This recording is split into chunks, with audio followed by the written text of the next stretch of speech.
주말에도 쉬지 않는 미주노래, 월가, 테슬라, 속보뉴스, 국제뉴스까지 묶어서 꼭 필요한 것 중심으로 전해드리도록 하겠습니다. 일단 화면은 24시간 360일 돌아가는 비트코인을 띄워놓겠습니다. 현재 65,694.68. 와, 비트코인 65,000 많이 올라왔네요. 그쵸? 첫 번째 소식은 애플 관련 소식인데요. 자, 월스트리트저널에 요 기사가 딴 하고 떴습니다. 자, 어떤 기사냐면 애플이 오픈 AI 투자 논의를 중단한다는 소식입니다. 이거 조금 좀 들여다보도록 할까요? 자, 챗 GPT 개발사죠. 오픈 AI의 펀딩에 참여하기로 한 논의를 중단했다는 외신 보도가 나왔습니다. 자, 월스트리트저널에 따르면 애플이 다음 주에 마감할 예정인 오픈 AI의 펀딩 라운드 참여 논의에서 최근 하차했다고 전했습니다. 다만 그 이유에 대해서는 언급하지 않았거든요. 자, 오픈 AI가 이번 펀딩에 참여하는 투자자들의 수를 제한하기 위해 최소 투자 금액을 2억 5천만 달러, 한국 돈으로 3,336억 원으로 정했다고 지난 20일 보도한 바가 있죠. 자, 이 기준에 따르면 오픈 AI에 약 1억 달러를 투자하는 방안을 논의 중인 엔비디아도 탈락할 수 있다는 전망이 나오고 있는데요.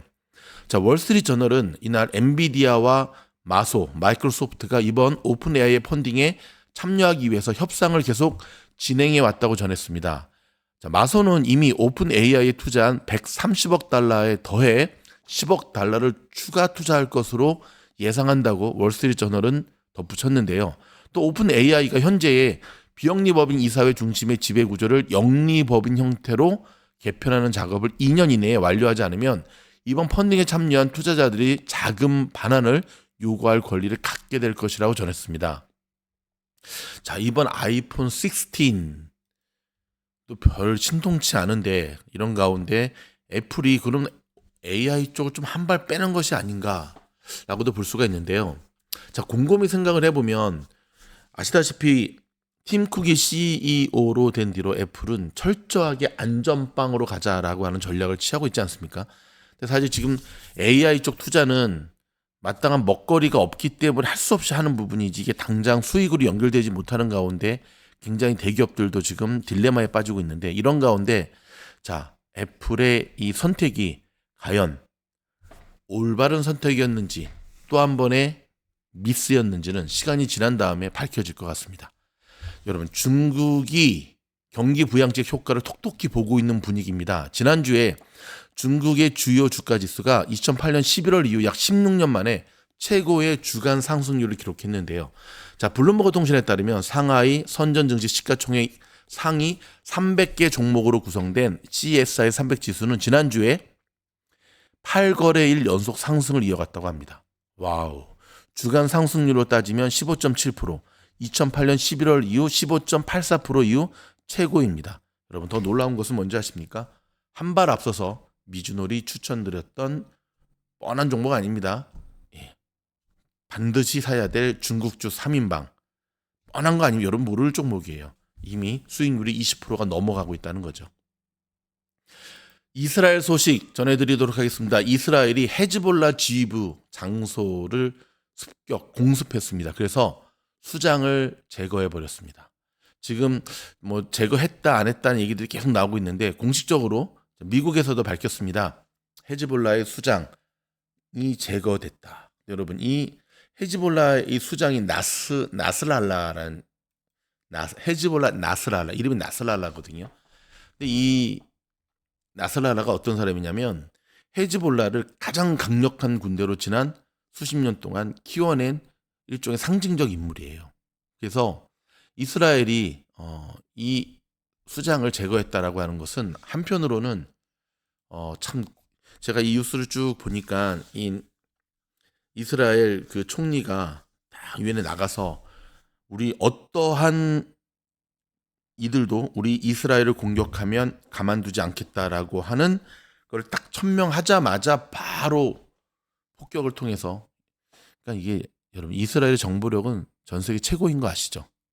예전에 근데 이제 낙하산 공격받을 때 그게 뚫렸기 때문에 얼마나 자존심에 상처를 많이 받았겠습니까? 근데 지금 이것 때문에 중동의 긴장이 점점 최고조에 달하고 있는데 여러분 아시다시피 헤즈볼라는 레바논의 무장단체잖아요. 지금 이스라엘의 타겟은 어디죠? 이란이죠. 이란을 전쟁에 끌어들이기 위해서 지금 계속해서 밑밥을 던지는 건데, 참 아이러니한 거는 이번에도 이게 USA 패싱이거든요. 미국 건너뛰고 그냥 바로 해버렸거든요. 근데 어찌 보면 바이든 입장에서는 굉장히 자존심 상하는 거잖아요. 근데 이 사건 이후에 바이든이 바로 이스라엘 손을 싹 들어주는 모습을 보면서, 야, 이것들 봐라, 완전히 짜고 치는 고수업이네 하는 모습을 지우지 않을 수가 없었습니다. 여러분, 월요일부터 일단 중동의 전쟁은요, 유가의 흐름을 보는 게 굉장히 중요합니다. 일단 전쟁 방산주보다는 유가의 흐름. 근데 지금 유가의 흐름이 오를 것으로 보여지죠. 네, 왜냐하면 전쟁발 플러스 중국의 경기 부양책도 사실 유가 상승이 한몫하거든요. 둘 중에 하나를 택하라면 저는 중국 쪽을 더 택하겠는데, 중국의 경기 부양, 경기 활성화 때문에 유가가 지금 상승의 모습을 지금 보여주고 있잖아요.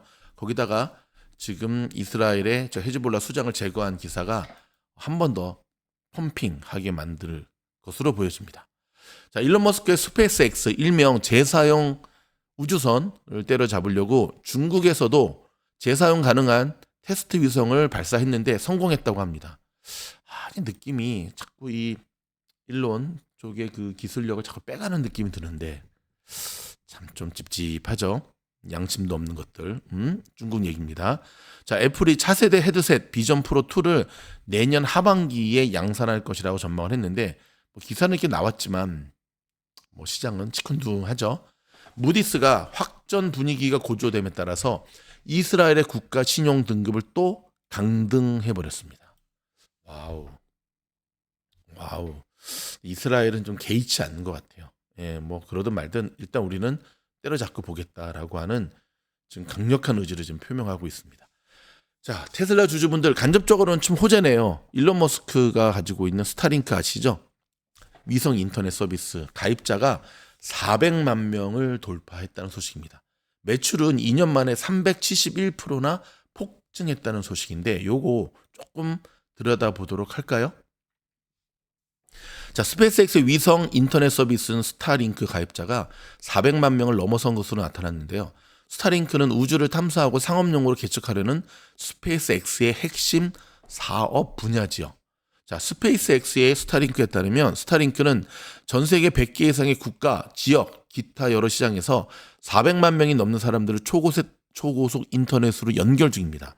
자, 이에 앞서서 스페이스X의 쇼트웰 사장은 지난 24일 텍사스 주의회에 출석해서 이번 주에 우리는 스타링크 고객 수 400만 명을 달성할 것이라고 밝힌 바 있는데요. 자, 이와 관련해서 미국의 IT 전문 매체인 테크크런치는 스페이스X가 또 하나 이정표를 세웠다고 전했습니다. 자, 테크크런치는 스페이스X가 지난 2022년 10월에 스타링크 베타 서비스를 시작한 이후 지난 2022년, 그러니까 2년 만에 가입자 100만 명을 달성했고요. 또 지난해 9월 가입자 200만 명, 올해 5월 가입자 300만 명을 돌파하면서 5월 말 이후 약 100만 명의 신규 고객을 확보했는데, 그 지금 목표치 달성하는 게 점점 짧아지고 있다는 거죠. 좋은 거죠. 현재 스타링크 위성망은 거의 6,000개에 달하는 통신용 인공위성으로 구성되어 있는데요. 지상에 통신망이 닿지 않는 곳에서 인터넷을 이용하려는 개인들을 비롯해 여객기 기내용으로 인터넷을 제공하는 주요 항공사와 크루즈선을 운영하는 기업 등이 주요 고객입니다. 그러니까 돈 되는 이들부터 먼저 잡겠다는 거죠. 자, 업계의 시장 분석회사 퀼티 스페이스에 따르면 스타링크 사업은 올해 66억 달러, 약 한국 돈으로 8조 6,400억 매출을 올릴 것으로 전망이 됐는데, 불과 2년 전에 14억 달러에서 놀라지 마십시오. 371%나 폭등한 겁니다. 와우, 빨리 상장 좀 하지. 다른 빅테크들도 위성 인터넷 사업을 추진하려고 하지만 스타링크와 차이가 너무 커졌기 때문에 세계 최대 전자상거래 업체인 아마존도 아시다시피 위성 인터넷 사업인 프로젝트 카이퍼를 추진 중이지만 아직 상용 서비스를 시작하지 못하고 있죠. 자, 이와 관련해서 스타링크는 이제 이론의 여지가 없는 위성 인터넷 업계의 거인이 됐다고 짚었습니다. 야, 참 우리 내 친구, 이럴 땐 내 친구죠. 자, 일론이 참 천재긴 천재죠. 하나 따라잡긴 하겠지만, 경쟁자들이 생기긴 하겠지만, 일단 뭐만 했다 하면 2등과의 간격을 확 벌려내니까 엄두를 못 내고 있는 거죠. 속도가 조금만 더 난다고 한다면 저도 스타링크를 한번 신청해 볼 생각인데, 어찌됐든 사이버 트럭 사서 캠핑카 하면 스타링크는 또 필수겠죠. 자, 캘리포니아주에 폭염 예보가 계속 나오고 있는데요. 당장 최근 들어서 비 올 가능성이 거의 없다고 합니다. 와우. 특별히 이 팜스프링에 저희 미준을 들으시는 분들 좀 있으신데 3일 연속 미국 최고치의 기온을 기록하고 있다는 겁니다.